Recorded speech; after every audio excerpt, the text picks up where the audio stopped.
Hello, this is Linda Vettrus-Nichols, and I have with me the most amazing woman, Aw, Dorie Silverman. Welcome, Dorie. hi. Thank you. It's great to be here. So lovely to have you. It's like Dorie's like the sister from another mister for me. We have two different worlds that we come from, yet there's a lot of similarities and they cross over, and we're going to have so much fun chatting through all of that. And so, Dorie, you have an amazing story of transformation. You have had tons of trauma in your life, even starting like at age 11 with surgeries. And so I would just love it if you would share your story of transformation with us. Yeah, I would love to. Thanks so much. And I'm so happy to be connected to you, Linda. It's been such a delight to get to know you and to make another soul connection in the healing world. It's a big deal to find our people. So yeah, so I have had a lot of medical trauma in my life, and actually my first trauma was through my birth. I didn't know that growing up or even until I was an adult.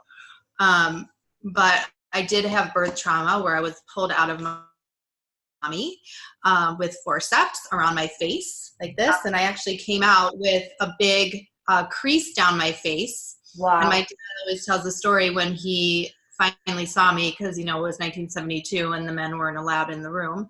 Right. But when he finally met me, he was like, I'm going to love her no matter what, but I really hope that crease goes away. Oh, dear. Wow. So I kind of got like pulled into life, I really, that was my beginnings. And then, as you mentioned, when I was 11, I had my first reproductive surgery, and I had a big cyst wrapped around my ovary, and it took about a year to diagnose it. I wasn't feeling good for a really long time, and I didn't have the energy of an 11-year-old. I didn't have that life. I didn't really have that playfulness that you hopefully get when you're a kid.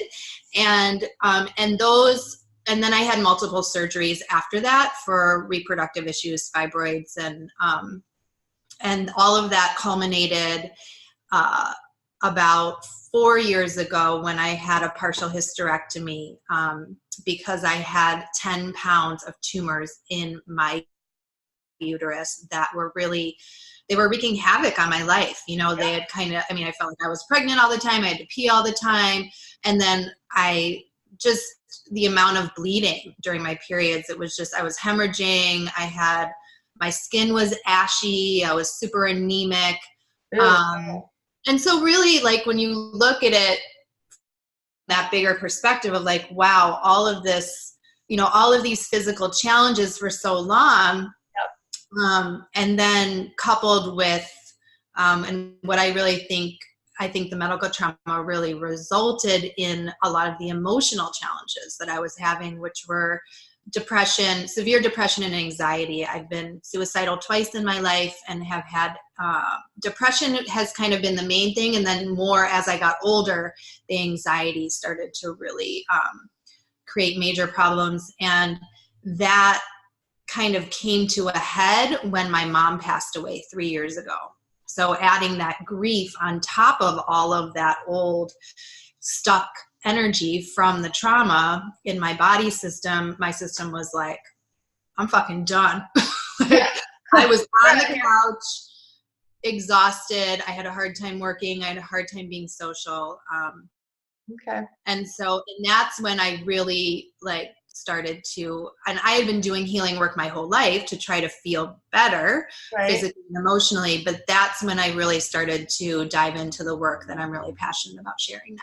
Oh, cool. So tell us more about that. Yeah. So, what's that? Well, you've got the yoga in your background, Yeah.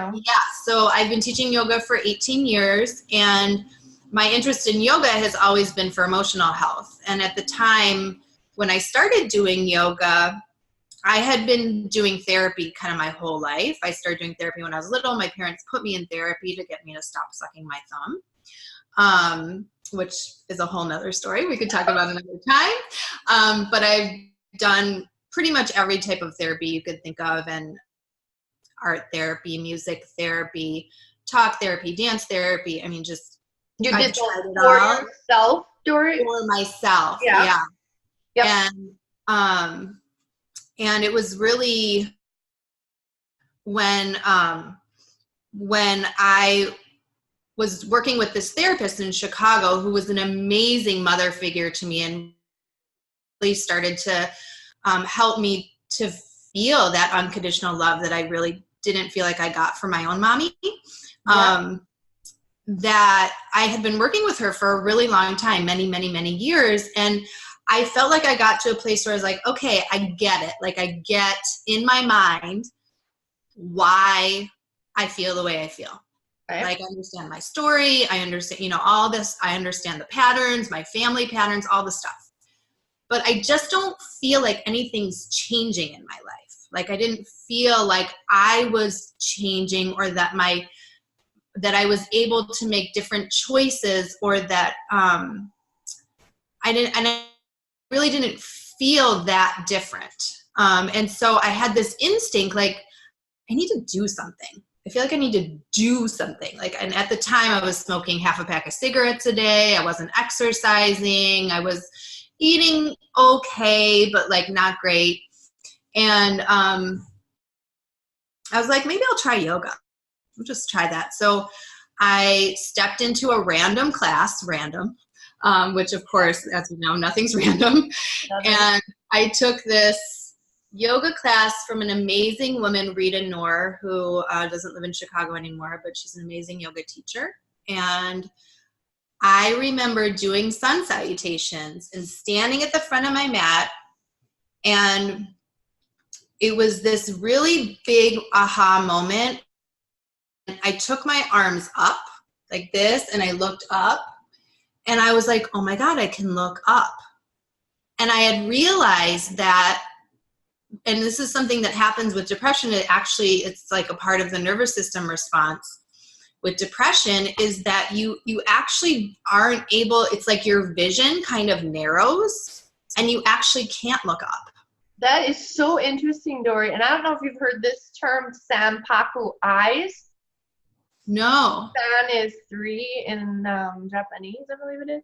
Yeah, Sanpaku eyes is seeing the three sides of white or whatever it is. So you're seeing white, especially at the bottom of the eyes. So if you look at people who are depressed, or even like go into the post office and look at criminals, a lot of them have such a lack of neural energy that it's like they're looking up, but they're looking straight at you.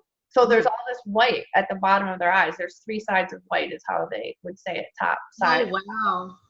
Yeah, that is fascinating.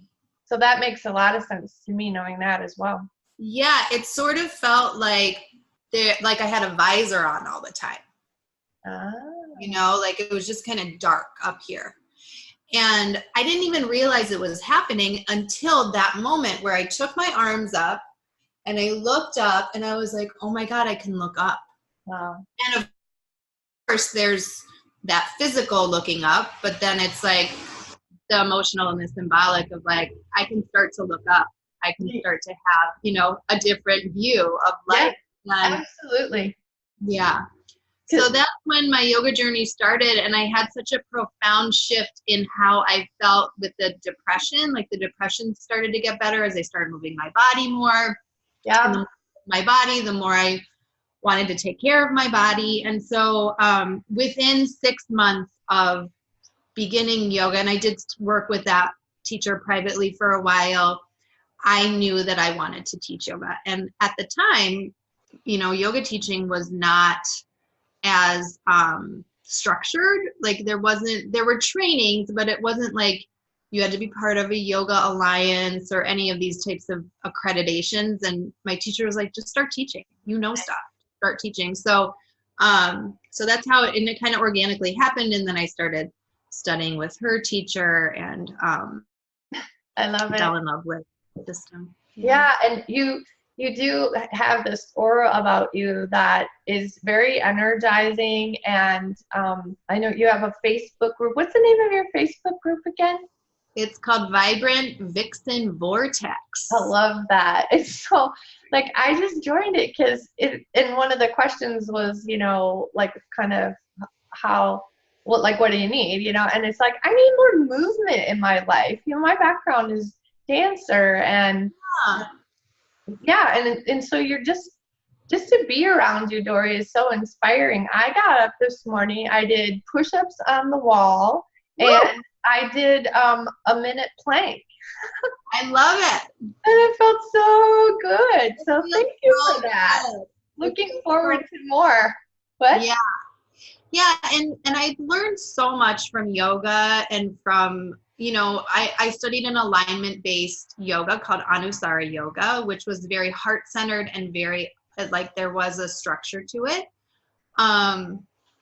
And so a lot of my movement from that style has been around creating a healthy alignment for the body.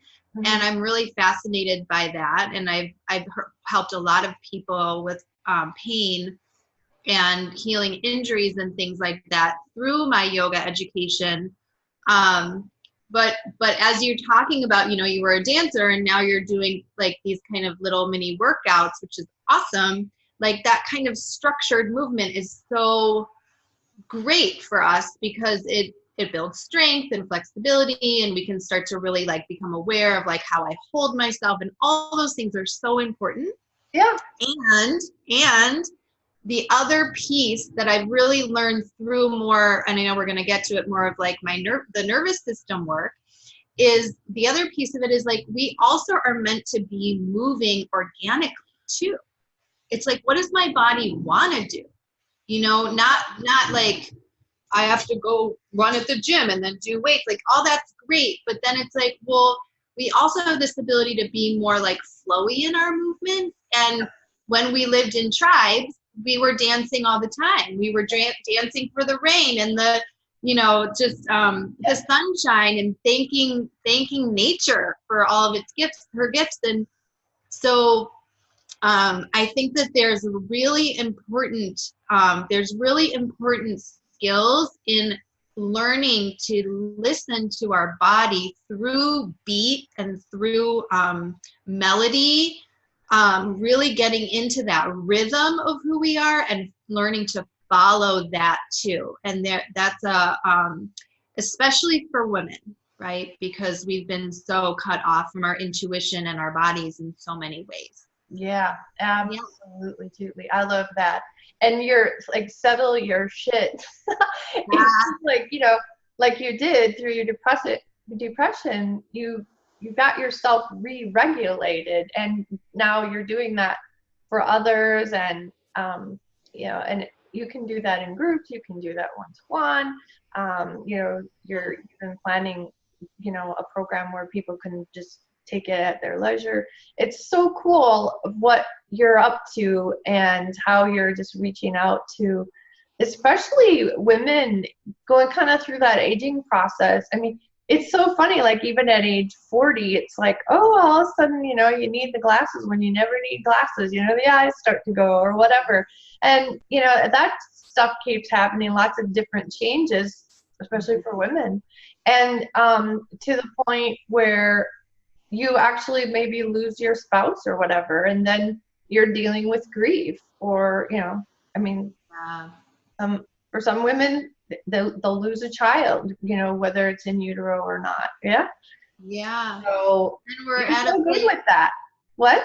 Yeah, and we're at a stage in our lives too where our parents are getting older and our parents are dying, and that's my interest in grief obviously came from my own personal experience of my mom passing, and realizing like, okay, there's no one's really talking about how to manage all of these very deep emotions. And the loss is not just about the emotions, but there's a physiological shift that happens in your body when you lose your mommy, your biological mommy, You because bet. in her body, right? We share the body and we share the do. nervous We share the cells. They've even proven that we actually share those cells. And we system. share the cells even of our grandmother. It goes back to grandma too. Totally. Yeah. And then there's a whole energetic thing, you know, with Totally. ancestors and everything. So it's Gosh. interesting. And thank you so much for the work that you're doing. Thank you. Yeah, I feel really honored to do it and to be able to use the body. The body is such an amazing tool, and as I'm learning more about not just movement, but these deeper foundational system of our nervous system and how it is affected by how we're raised, by our environment, by how we're taught to do emotion, and how we're taught to be inside our own skin, and how that affects how we are in the world, how we are in relationships, how we are in our work. It's really become, we're always like, we want to get to the root of healing, especially alternative healers. And to me, this is it. It's like your nervous system affects every other system of your body. It affects your endocrine system. It affects the neurochemicals that your brain makes and that your gut makes and all the things. So it's like, if we can go there and really start to understand how to understand our patterns, understand how to work with it, and understand how to rewire how we respond to things, then so many of our body systems can start to heal on their own. So we're moving from a symptom-based approach to more of this like foundational approach to healing. Yes. And you even bring in the spiritual to your work these days, so that's super cool. And so people can like join your Facebook group, and I'll put your website into the YouTube description as well. Yeah, awesome. Yeah, I would love, please come join our Facebook group. I see it as a sacred sisterhood where we're really holding space for each other in a different way. It feels really countercultural to be like, let's uplift each other as we are, and what does that mean? And to be seen as we are, and to start to really understand how to take care of ourselves from this more foundational place. Yeah, I absolutely love it. Thank you so much. Yeah, thank you. You're welcome. Bye, Dorie. Bye.